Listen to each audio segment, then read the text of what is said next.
Most people, if asked what the Eighth Amendment protects, will say something like, "It stops the government from torturing you." They'll picture something medieval, something obviously wrong, and they're not entirely wrong, but they're not entirely right either. The actual text of the Eighth Amendment reads this way: "Excessive bail shall not be required, nor excessive fines imposed, nor cruel and unusual punishments inflicted." Three separate things, three distinct guardrails, and most people can only name one. Let's start with the one they usually get right, but then move outward.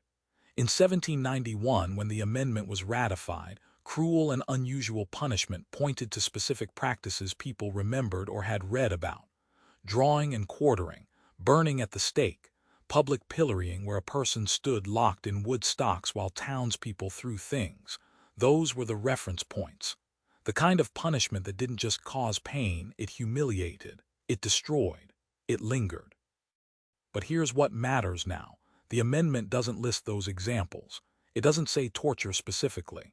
It uses language open enough to mean something different 2 centuries later: a solitary confinement cell for years, denial of medical care in a prison, extreme heat or cold without relief.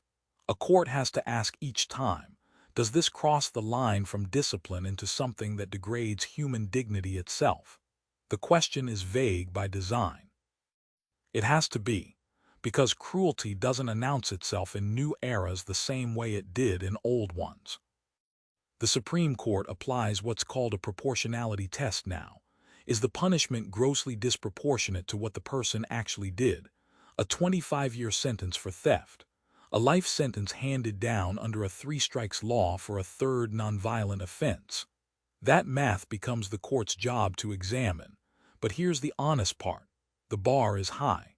Courts rarely declare a punishment unconstitutional under the Eighth Amendment. When they do, they're saying something has moved from lawful consequence into something else entirely.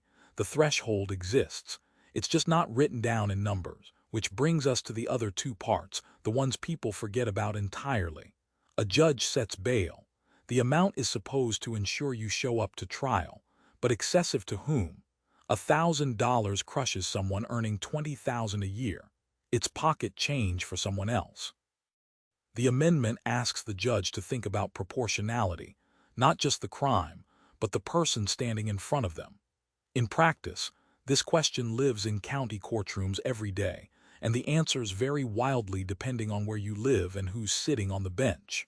Fines work the same way. Someone convicted of a minor offense gets handed a $5,000 penalty.